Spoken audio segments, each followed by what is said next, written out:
pengalaman pertama saya bekerja di bidang tersebut, di bidang HR di perusahaan besar ya, di mana saya pada akhirnya bertemu dengan banyak orang dari latar belakang yang berbeda, ada yang dari divisi yang sama maupun divisi yang berbeda seperti itu.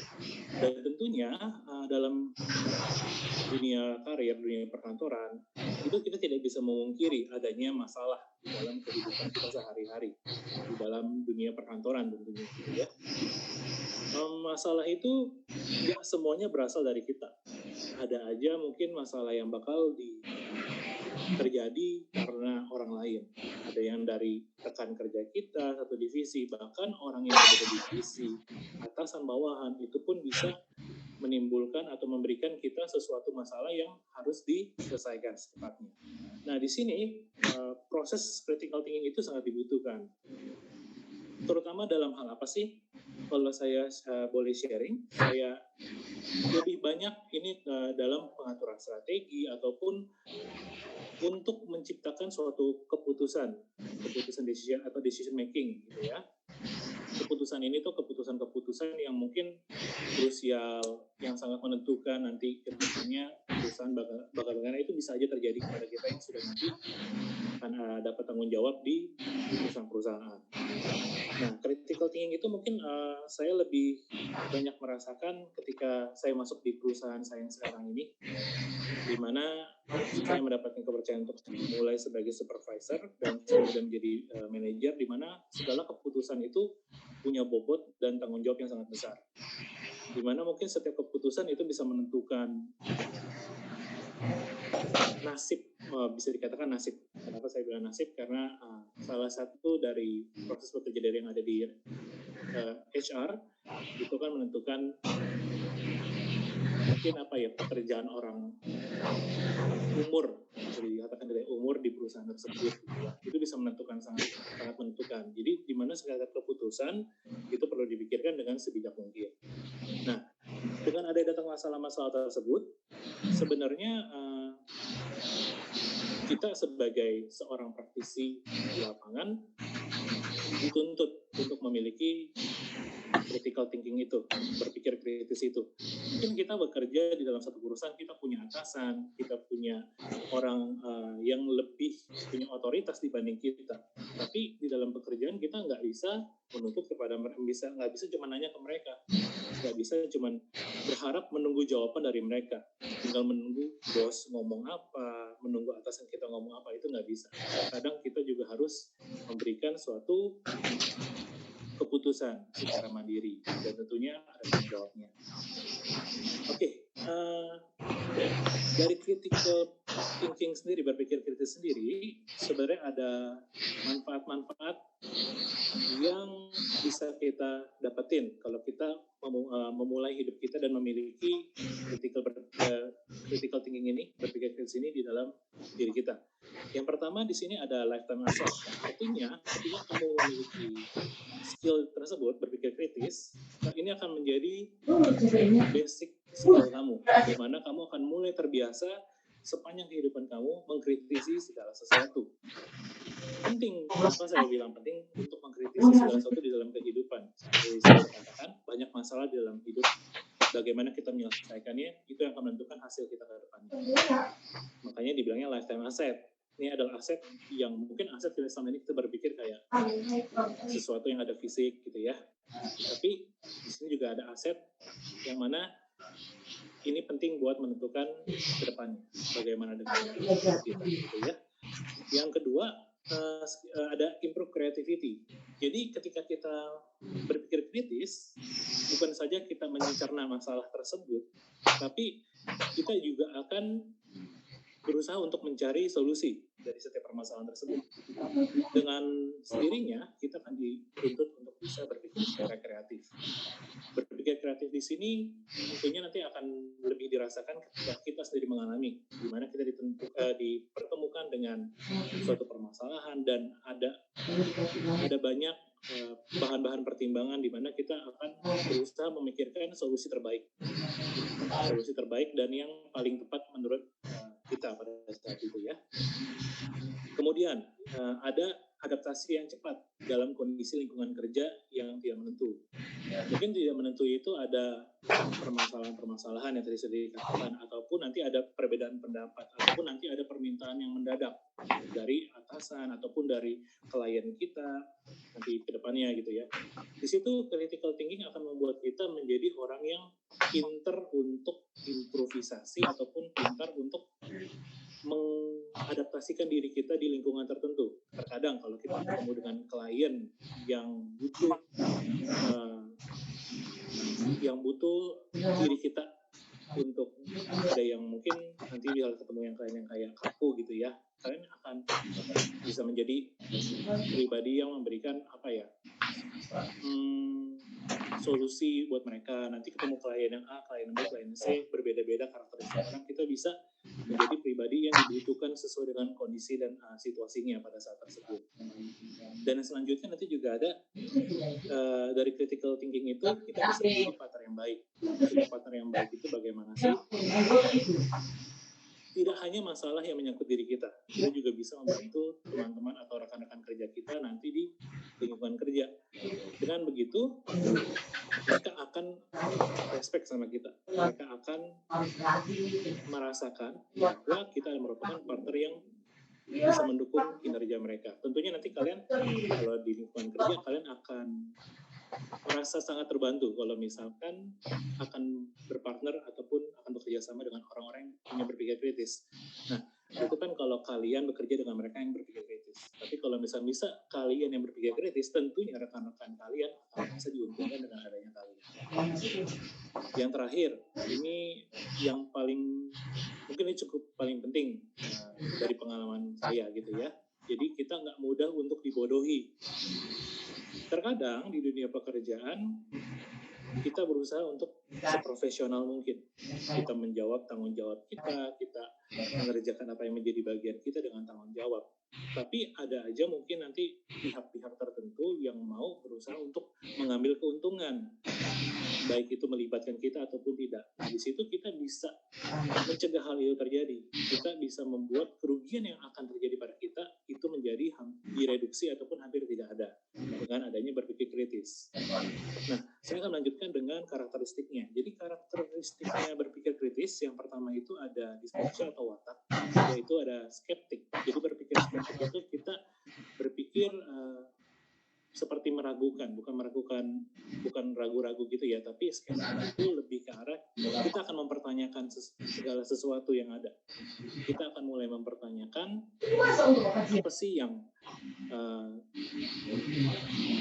yang terjadi, masalah apa yang terjadi, kenapa bisa terjadi seperti itu, bagaimana selanjutnya apa yang harus saya lakukan, itu semua akan mulai dipikirkan dengan kita skeptis. Open minded, kita itu mulai terbuka dengan apa yang ada ataupun pendapat-pendapat orang lain. Kita akan mulai membuka pikiran kita terhadap segala sesuatu permasalahan dari sudut pandang tertentu. Truthful di sini, saya lebih ke arah untuk kita menghargai namanya kejujuran. Orang yang berpikir kritis, dia akan memiliki watak di mana kita akan sangat menghargai segala jenis apapun itu. Yang penting kita adalah sesuatu yang jujur, gitu ya. Kita akan memilih untuk sesuatu yang jujur. Kemudian yang kedua, orang yang critical thinking itu akan menentukan standar. Nah, standarnya itu didasarkan pada relevansi ataupun data gitu ya. Di sini penting orang-orang yang ingin memiliki critical thinking itu punya karakteristik, dia akan mematok suatu standar berdasarkan data-data. Jadi mereka akan mengumpulkan data sebanyak-banyaknya, baik itu data yang bisa kalian temuin di sehari-hari di lapangan ataupun data-data pendukung lainnya gitu ya. Dan yang selanjutnya itu dia akan berargumen atau berpendapat selalu menggunakan data-data yang sudah dikumpulkan berdasarkan standar yang ada tadi pada poin. Kemudian selanjutnya di poin keempat ada reasoning. Jadi di situ orang yang punya critical thinking, dia akan terus menganalisa segala data yang didapetin, segala pendapat yang dia punya, semuanya akan dianalisa dan akan menarik kesimpulan. Di sini analisa dan penarikan kesimpulan akan sangat penting menentukan nanti decision making ke depannya. Tapi itu akan ditentukan lewat apa sih teman-teman? Nah, jadi semua itu akan ditentukan lewat data yang kita punya. Dari data yang kita punya, kita pelajari, kita dalemin, kita analisa secara mendalam. Lalu kalian akan menemukan yang namanya reasoning ini, gitu ya. Munculnya suatu analisa dan kesimpulan dari proses itu. Selanjutnya, setelah kalian berhasil merumuskannya, itu kalian penting bagi kita punya karakteristik yang selanjutnya itu adalah perspektif, di mana kita melihat dari berbagai sudut pandang. Sudut pandangnya ini bisa dari orang lain, bisa dari rekan kerja ataupun mentor ataupun senior gitu ya. Nah, jadi penting kita untuk bisa tahu sudut pandang orang lain, di mana itu akan memberikan insight buat kita. Mungkin selama ini dalam situasi bekerja kita cuma kepikiran ide dari A sampai C, tapi dengan adanya kita sharing atau tanya-tanya sudut pandang orang lain, pendapat orang lain, bisa aja kita possible banget dapetin yang poin D atau E gitu ya. Selanjutnya nggak cuma ide kita terpentok sampai A sampai C aja gitu. Nah, yang terakhir itu procedure for applying criteria. Di sini tuh setelah kita merumuskan masalah yang kita punya, pada akhirnya kita akan diminta untuk decision making. Nah, di karakteristik critical thinking yang ini, kita diajarkan untuk merumuskan masalah-masalah tersebut, segala masalah yang datang ke kita, yang udah kita analisa, udah kita kumpulin data-datanya, di situ akan membantu kita untuk mengambil suatu keputusan gitu ya. Oke, selanjutnya ini ada di tahapan critical thinking. Nah, di tahapan critical thinking itu, ini saya gambar dalam bentuk segitiga ya. Jadi proses yang pertama itu yang paling di atas itu yang paling harus kita lakukan, yaitu kenali masalah yang ada. Di dalam lingkungan kerja nanti akan ada banyak masalah datang yang tidak menyangkut baik di divisi kita ataupun sesuatu yang kita kerjakan. Bisa aja itu menyangkut sesuatu yang bahkan di luar kendali kita. Di situ kita harus kenali masalahnya, kita cari tahu. Setiap kita mau ikut ataupun ditarik ikut gitu ya ke dalam suatu masalah itu, kita kenali masalahnya dulu, kita pelajarin. Ini masalah berkaitan dengan apa yang bisa kita ketahui, segala informasi apa. Nah, kemudian selanjutnya skala prioritas gitu ya. Skala prioritas, setiap masalah-masalah itu kita nggak mungkin dalam sehari-hari di lingkungan kerja ketemu cuma satu masalah, dua masalah, dan setiap harinya akan ketemu 1-2 masalah.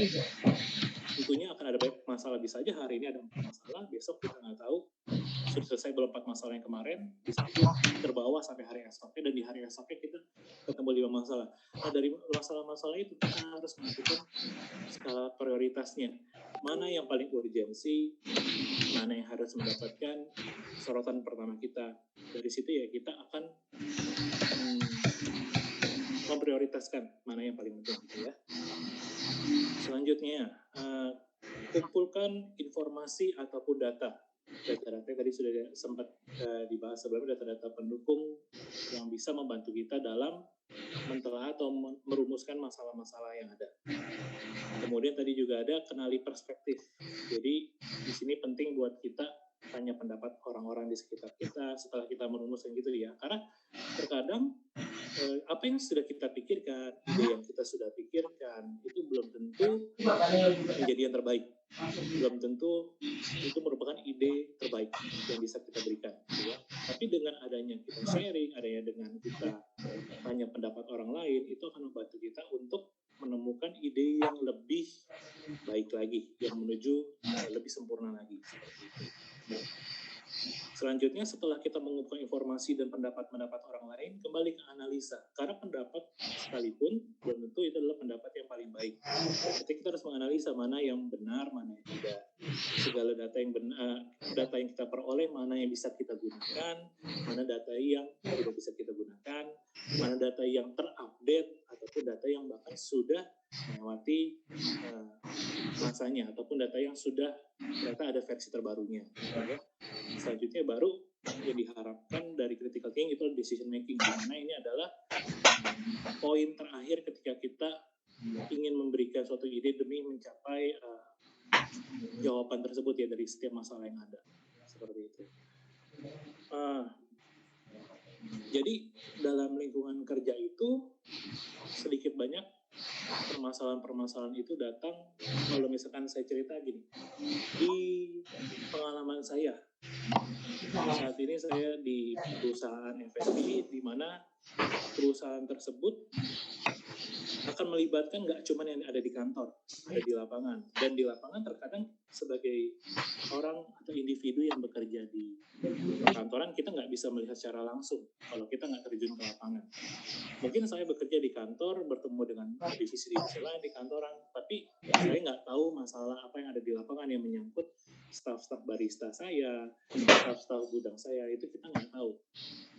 Tapi masalah yang terjadi di lingkungan mereka di lapangan itu akan berurusan sama kita. Kembali lagi nanti kita juga akan kedapatan bagiannya gitu. Kita akan ikut terlibat dalam masalah tersebut. Dalam kehidupan saya, bahkan saya, walaupun saya bekerja sebagai human resource, di mana lebih difokuskan pada HR-nya, tapi sedikit banyak saya diajak ke lapangan untuk menyelesaikan permasalahan-permasalahan yang menyangkut operation manager saya yang ada di lapangan, ataupun store manajernya. Di situ akan ada banyak pembelajaran yang bisa saya dapetin waktu itu. Ada beberapa kasus-kasus yang membutuhkan berpikir kritis. Contohnya, ini saya juga pengalaman dari yang pernah terjadi di lapangan ya.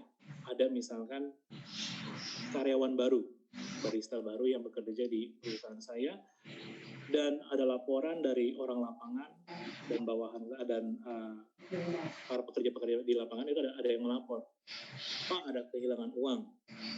Sejak karyawan baru datang ada kehilangan uang. Kehilangan uangnya berapa? Nominalnya bervariasi, ada yang dikit, ada yang banyak gitu ya. Tapi itu akan terjadi terus-menerus.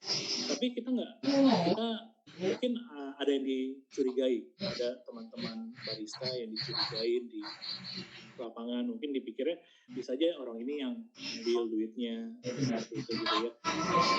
Sebagai orang yang berpikir kritis, walaupun ada pendapat ataupun ada insight dari orang lain di sekitar kita yang ngomong, dia nih ada buktinya nih kalau dia udah ngambil duit segala macam, kita nggak bisa langsung mengiyakan, mengikuti.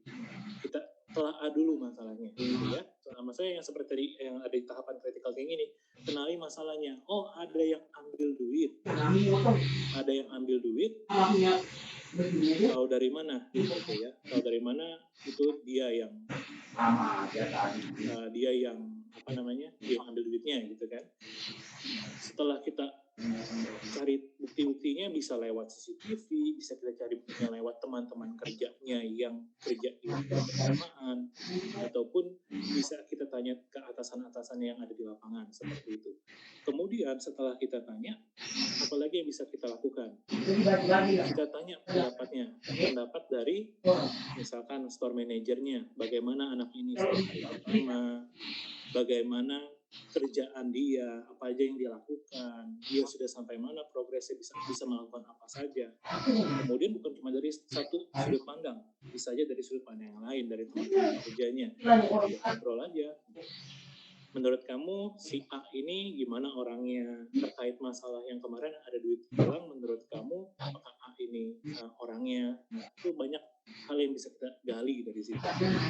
Kemudian dari semua yang sudah kita peroleh, dari yang sudah diperoleh itu informasi-informasi itu, saya pada waktu itu berpikir mengambil semua data-data tersebut, lalu berpikir menemukan suatu insight yang akhirnya harus saya diskusikan juga kepada atasan saya, kepada pemilik perusahaan saya gitu ya, di mana saya ajak berdiskusi, saya tanya pendapat dia, apakah setuju ataupun ada masukan lagi yang harus saya lakukan. Dari situ saya mendapatkan ide-ide tentunya untuk membantu saya menyelesaikan masalah ini, melakukan intervensi di lapangan ini.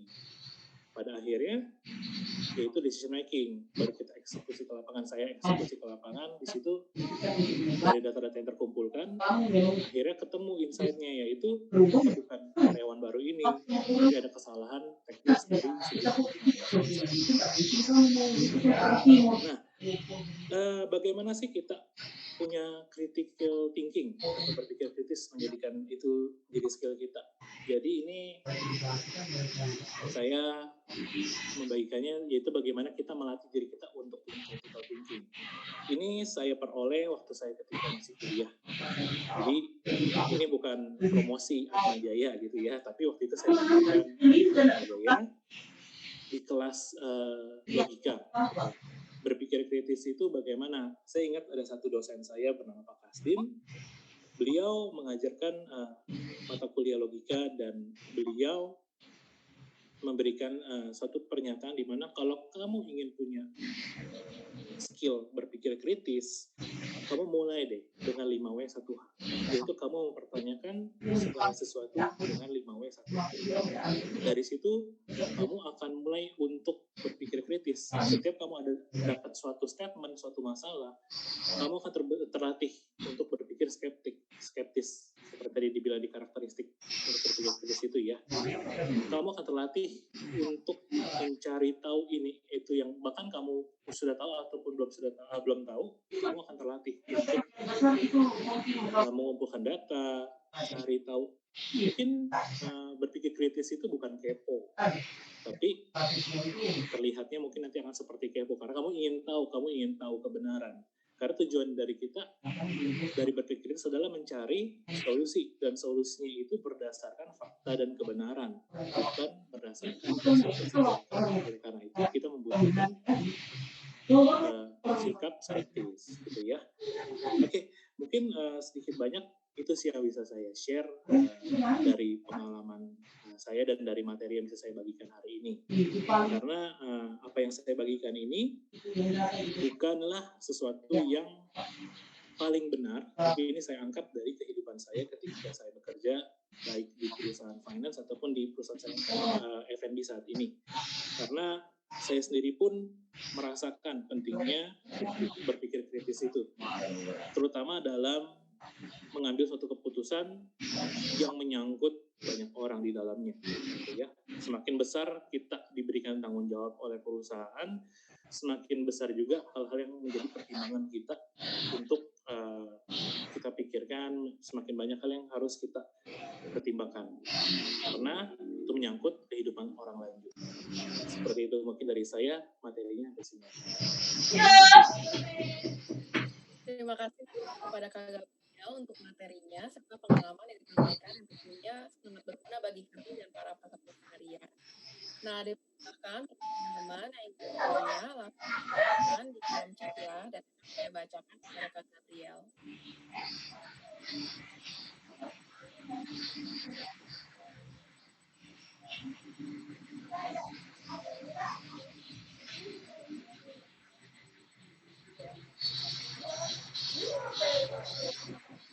Wah, ternyata pertanyaannya udah banyak banget, Kak. Tapi aku baca, mohon maaf dulu nih, karena yang pertanyaannya banyak, kita nggak bisa baca semuanya. Ini salah satu aja ya. Oke, Kak, aku akan mulai ya, Kak. Pertanyaan pertama dari Anto. Selamat siang, Kak. Mohon izin bertanya. Apa saja kebutuhan dan tantangan bagi orang pemikiran kritis demi menciptakan ide atau gagasan baru untuk peningkatan karir?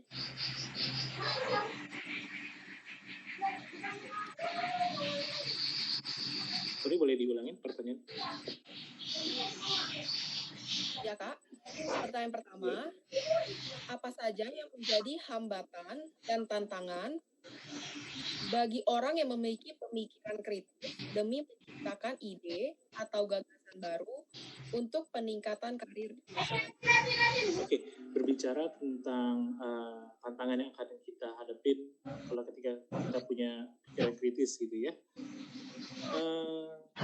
Ini berdasarkan apa yang saya pernah alami. Ketika kita berpikiran kritis, tentu bukan hanya kita yang berpikir secara kritis, ada rekan-rekan kerja kita yang punya pendapat lain ataupun punya ide lain. Dimana mereka bisa aja nggak setuju dengan pendapat kita. Pendapat saya dan pendapat mereka bisa aja bertolak belakang. Kita sebagai pribadi yang kritis, bukan mencari pembenaran pembenaran atas ide kita, gitu ya. Tantangannya itu tentunya akan di-oppose ataupun akan ada orang-orang yang berbeda pendapat dari kita. Tapi dengan kita berpikir kritis, fokus kita bukannya mencari pembenaran atas ide kita ataupun jawaban yang kita punya, tapi akan fokus kepada solusi. Di mana mungkin masukan atau pendapat dari orang-orang lain, pendapat dari orang yang punya pendapat kritis lainnya, itu akan membantu kita untuk mencari sudut pandang lain, untuk mencari solusi terbaik.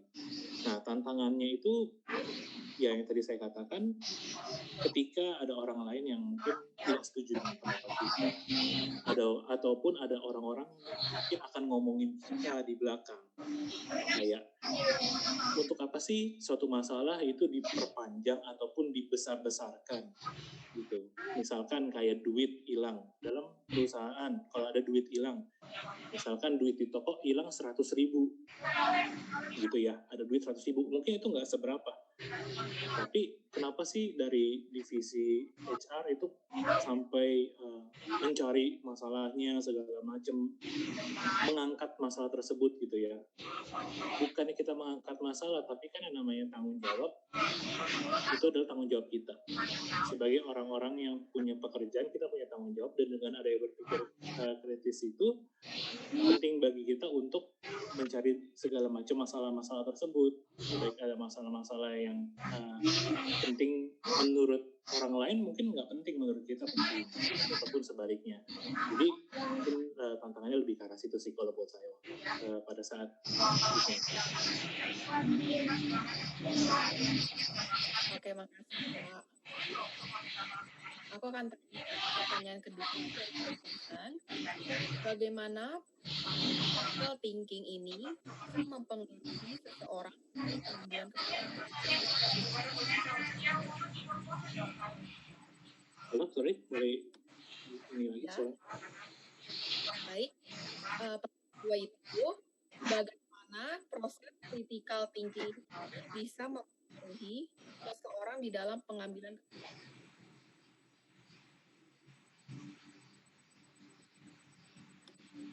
Oke, bagaimana critical thinking bisa mempengaruhi kita dalam mengambil satu keputusan gitu ya. Benar nggak? Iya, Kak. Gitu ya. Bagaimana critical ini bisa membuat kita mempengaruhi kita untuk mengambil satu keputusan. Jadi dari berpikir kritis, mungkin di sini ya. Berpikir kritis itu bagaimana itu suatu action untuk menyelesaikan masalah tersebut. Nah, dari tahapan critical thinking ini, critical thinking sendiri itu pun bekerjanya seperti apa ya, dalam mencari solusi terbaik mengambil keputusan tersebut. Nah, critical thinking itu akan membawa kita dari sejak awal untuk mentelaah masalahnya itu masalah seperti apa, melibatkan siapa aja, dari mana data-data tersebut bisa dikumpulkan. Yang tadi saya sudah sharing contohnya di company saya gitu ya.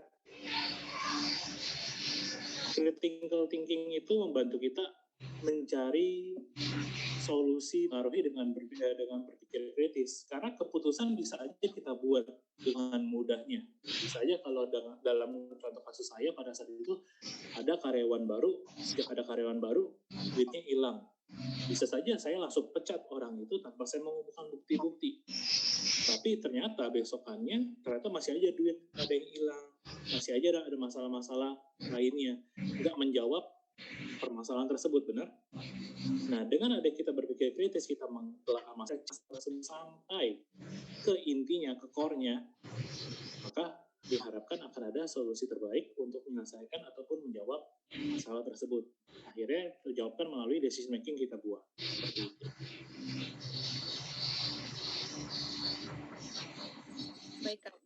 kasih. Ada nih pertanyaan ketiga nih dari Leonard Cohen. Akan saya bacakan. Saat kondisi penting dan darurat, seseorang dapat berpikir secara kritis dan jernih. Nah, kira-kira apakah ada solusi dari Kak Gabriel mengenai masalah tersebut? Lalu, apa saja indikasi-indikasi bahwa seseorang tersebut memiliki critical thinking? Dan apa kira-kira manfaat yang diterima secara individu atau perusahaan jika memiliki karyawan yang memiliki critical thinking? Terima kasih. Oke. Tadi ada yang ditanyakan indikasi-indikasi ataupun mungkin di sini saya mengambil kesimpulannya karakter-karakter orang yang berpikir kritis gitu ya. Ini tadi ada di PPT saya ini. Jadi sebenarnya orang yang berpikir kritis itu dalam mengambil keputusan ataupun berpikir kritis untuk mencapai suatu keputusan itu, ini adalah ciri-cirinya gitu ya. Dari wataknya yang pertama disposition ataupun watak itu tuh ada orangnya akan mempertanyakan ataupun dia akan ragu terhadap sesuatu pendapat ataupun fakta atau pendapat ataupun masukan dari orang lain. Kita akan mengkritisi hal-hal yang menjadi masukan buat kita. Nah, di lingkungan kerja kita akan dihadapkan ke dalam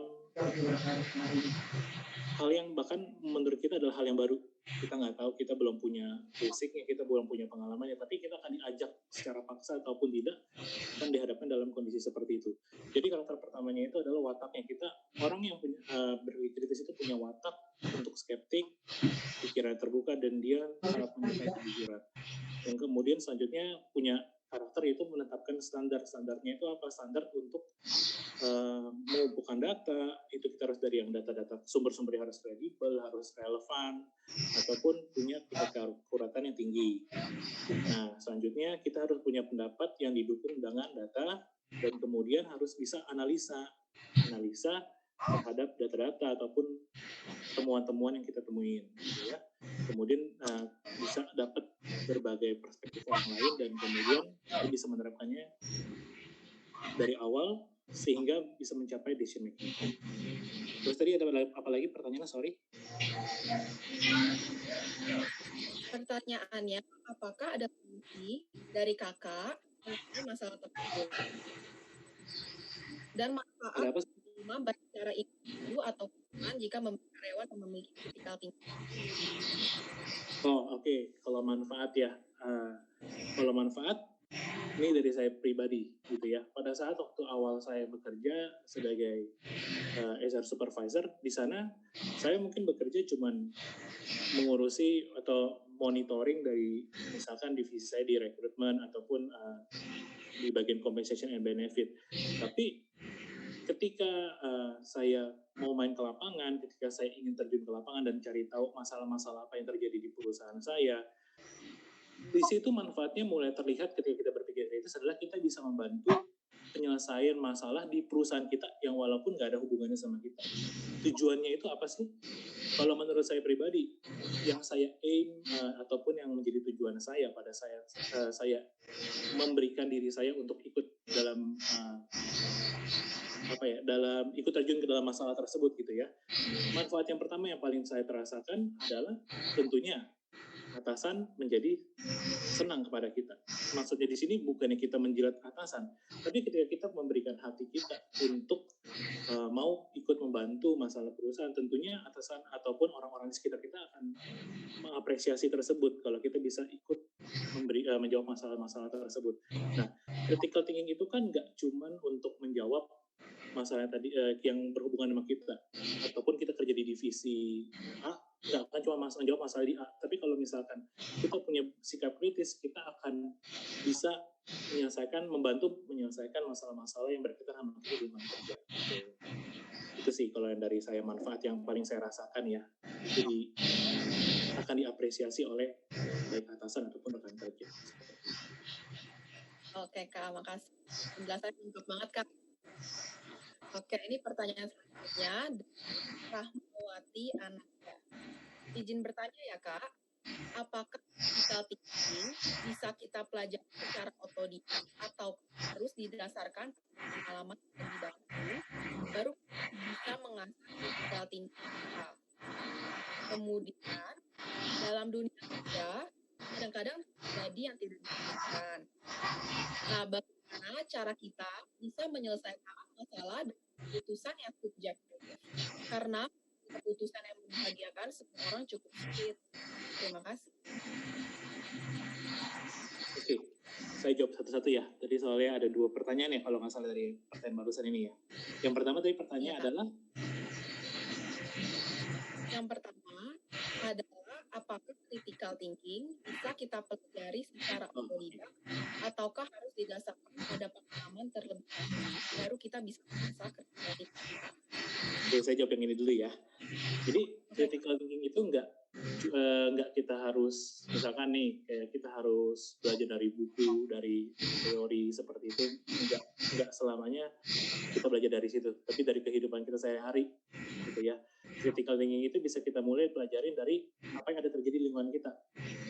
Sebagai seorang individu, kita hidup tentunya pasti ada masalah, ya kan? Di lingkungan sehari, bukan cuma masalah di pekerjaan, di perkuliahan, bisa aja masalah, ada yang punya masalah dengan pertemanan, dengan pasangannya, ada masalah yang akan datang ke kita. Tapi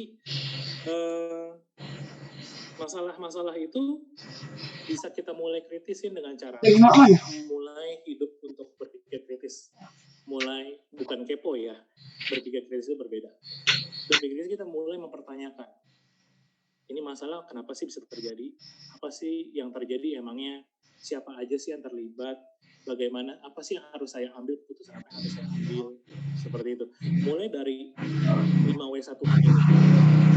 Karena aku juga dulu bukan cuma dapetin dari mata kuliah sih. Tapi kalau apa yang kita dapetin dari mata kuliah, itu akan menjadi masukan buat kita. Tapi kalau kita nggak mempraktikkan, sama aja tidak ada hasilnya gitu ya. Jadi sebenarnya itu nggak harus dipelajarin lewat teori ataupun buku. Kalian otodidak pun sebenarnya bisa dimulai untuk berpikir kritis.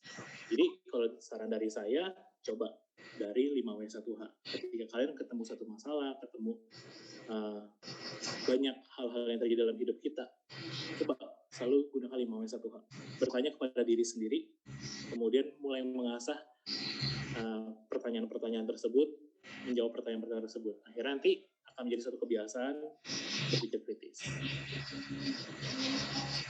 Oke, Kak. Dan tadi pertanyaan keduanya? Pertanyaan keduanya, bagaimana cara kita bisa menyelesaikan masalah dengan keputusan yang subjektif karena mengambil keputusan yang membahagiakan orang lain cukup sulit.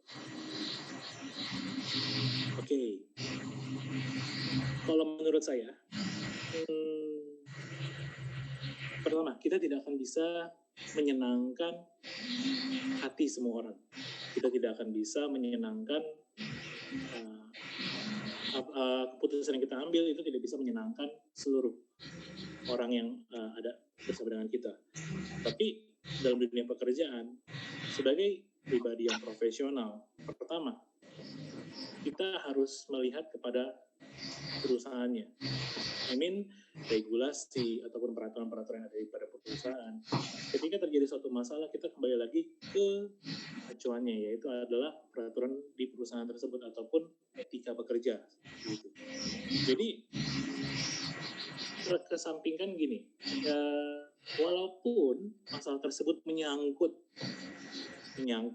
teman baik saya di kantor ataupun menyangkut atasan yang saya dekat gitu ya, atasan tersebut, kembali lagi apakah itu adalah sesuatu yang benar dan kamu bersikap profesional atau tidak, seperti itu. Jadi segala keputusan yang kita ambil, mindset saya adalah kita nggak bisa menyenangkan semua orang, tapi yang harus saya lakukan sebagai orang yang menjunjung tinggi nilai profesional dalam bekerja, kembali lagi mana yang benar dan mana yang salah gitu. Dan kemudian bisa saja pendapat saya menurut saya yang benar itu pendapat saya menurut saya benar gitu ya. Tapi bisa aja menurut orang lain itu salah. Tapi penting untuk diskusi dan mencari tahu sudut pandang orang lain. Nah, itu sih kalau dari saya sih. Oke, makasih Kak. Pertanyaan selanjutnya dari Atalia Fareta. Bagaimana cara melatih critical thinking untuk bekerja sama dengan dalam kondisi yang tidak mendukung? Dalam kondisi yang tidak mendukung, bagaimana kita melatih critical thinking? Kita bekerja dalam tim, tapi dalam kondisi yang tidak mendukung gitu ya? Iya, Kak. Oke, kalau kita bekerja dalam tim, artinya akan ada proses diskusi. Benar? Gitu ya. Kalau yang saya simpulkan, kita akan ada proses diskusi di mana bekerja dalam tim, kita akan ada ngomongin masalah tersebut gitu ya. Nah, ketika kita berpikiran kritis, kita akan mengkritisi segala pendapat yang ada atau yang muncul. Tapi bukan berarti kita menolak pendapat orang lain. Orang-orang yang berpikir kritis bukan berarti mereka akan menolak ataupun cenderung tidak menghargai pendapat orang lain. Justru orang yang berpikir kritis, mereka akan sangat terbuka dan open terhadap pendapat orang lain. Ketika kita ada di kondisi yang tidak menyenangkan atau di kondisi yang tidak benefit, tidak advantage buat kita, bukan berarti itu bisa menjadi suatu kelemahan yang bisa kita show ke orang lain. Gitu. Justru dengan kita berpikir kritis, kita bisa ngumpulin pendapat-pendapat orang lain, masukan-masukan orang lain. Tujuannya adalah untuk menyelesaikan masalah, bukan membuat diri kita di situasi yang advantage, gitu ya. Itu sih kalau menurut saya. Oke, Kak, makasih. Ada pertanyaan lain dari Ega Setiani Mutia. Izin bertanya ya, sebagai orang yang memiliki kemampuan critical thinking, bagaimana menyikapi masalah dalam dunia kerja dengan pimpinan otoriter dan lingkungan kerja yang toksik? Oke, dengan pimpinan yang otoriter dan lingkungan kerja yang toksik gitu. Iya, Kak. Oke, banyak mungkin ketika saya mau memulai bekerja gitu ya, banyak orang yang bilang kayak, bersyukur kamu hidup masih di kuliah, kamu belum tahu di lingkungan kerja itu banyak orang yang mau menjatuhkan kamu, banyak orang yang mau lebih baik daripada kamu akan sikut-sikutan seperti itu. Mungkin benar dan tidak benar ya kalau menurut saya, karena tergantung kamu kerja di mana dan lingkungannya seperti apa. Tapi kalau dari kondisinya tadi dibilangnya lingkungannya toksik gitu ya, ataupun pimpinannya otoriter. Nah, di situ masalah yang berhadapan sama kita nggak usah mikirin bagaimana membuat diri kita terlihat baik, tapi kembali aja ke diri kita sendiri. Bagaimana kita menjadi pribadi yang sudah profesional belum? Kalau belum, kita harus menjadi pribadi yang profesional. Kita nggak bisa menyenangkan ataupun ngebaikin semua orang, seperti saya katakan. Jadi, walaupun lingkungannya toksik, bos kamu otoriter, kembali lagi ketika ada masalah ya kamu gunakan kesempatan dari setiap masalah itu menjadi pribadi yang kritis, di mana kamu tetap bekerja secara profesional, tetap mengerjakan apa yang menjadi tanggung jawab kamu, memberikan yang terbaik yang bisa kamu berikan, dan ikut berkontribusi dengan cara pemberian ide-ide ataupun masukan-masukan yang bisa membangun baik dari untuk rekan-rekan kerja kamu dan untuk perusahaan. Seperti itu sih. Pertanyaan selanjutnya dari Rio Fandi Situku. Izin bertanya ya Kak, bagaimana jika dalam decision making partner kita tidak berpikir kritis dan tidak mengerucutkan pada keputusan apapun dan cenderung memperkeruh keadaan? Oke, sorry, boleh diulangi lagi pertanyaannya?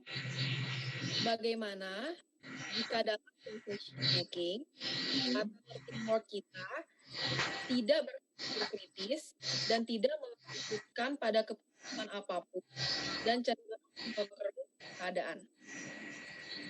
Oke, ini konteksnya ketika decision making ya. Nah, critical thinking itu kita gunakan bukan hanya pada saat pengambilan keputusan, ya, tapi sebelum adanya keputusan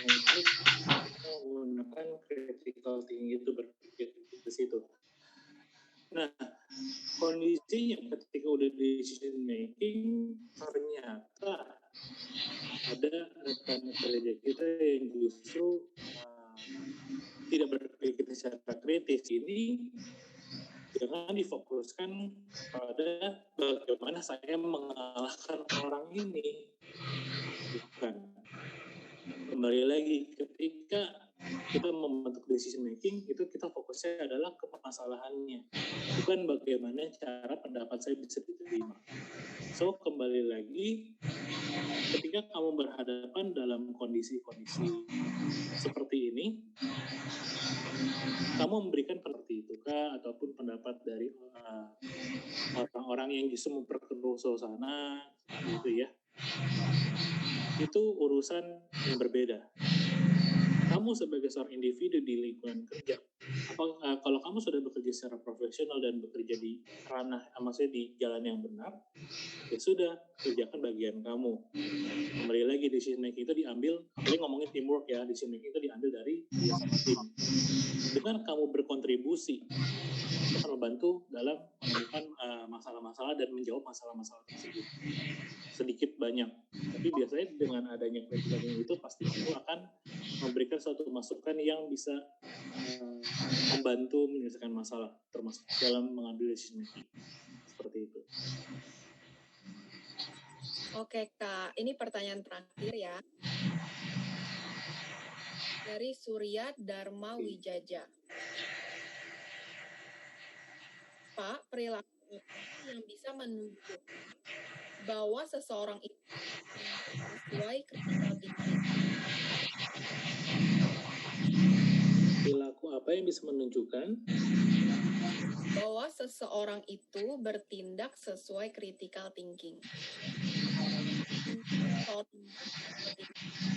Bertindak sesuai critical thinking. Perilaku apa yang bisa menunjukkan bahwa seseorang, perilakunya tadi mungkin yang saya bahas di tentang karakteristiknya sebenarnya ya. Perilakunya itu tentunya ketika kita melihat suatu masalah, kita akan mencari tahu masalah itu, core masalahnya apa sih? Kita akan mencari tahu bukan data-data pendukung. Nah, ketika kita berpikir kritis, ketika kita punya berpikir kritis itu akan dengan sendirinya terlihat kalau kesannya gini ya, kalau dari saya cerita ada masalah yang sepele pun kesannya seperti dibesar-besarkan. Padahal pertanyaan ini, perilaku seperti apa sih? Tentunya kita akan mempertanyakan segala pendapat. Tapi tidak hanya terbatas sampai mempertanyakan tersebut, kita akan analisa sendiri, mengumpulkan pendapat orang lain, dan tentunya yang tadi saya bilang penting untuk kita menghargai pendapat orang lain juga, karena pendapat orang lain itu yang akan membantu kita untuk menemukan jawabannya. Jadi akan mempertanyakan segala sesuatu, perilakunya seperti itu ya. Kemudian dia juga akan menghormati ataupun menghargai pendapat orang lain. Itu mungkin tadi di karakteristiknya itu adalah open mind. Jadi ketika kamu tidak menutup diri kamu terhadap pengetahuan atau informasi-informasi lainnya, itu aja sudah menjadi bukti bahwa kamu itu sebenarnya adalah orang yang punya nilai-nilai.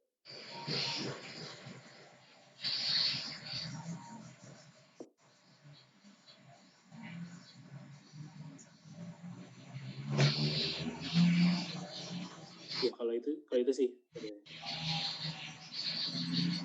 Oke, makasih Kak jawabannya. Mohon maaf teman-teman, sesi tanya jawab saya akhiri sampai di sini ya, karena waktu udah habis. Dan kepada teman-teman peserta, sekarang silakan untuk mengisi lembar post-test dari link yang tertera di slide dan di kolom chat. Waktu pengisian post-test adalah 5 menit, bisa dimulai dari sekarang. Sekali lagi saya ingatkan kepada teman-teman untuk tidak live atau tinggalkan Zoom, karena pengumuman pertanyaan terbaik akan disampaikan di akhir webinar. Dan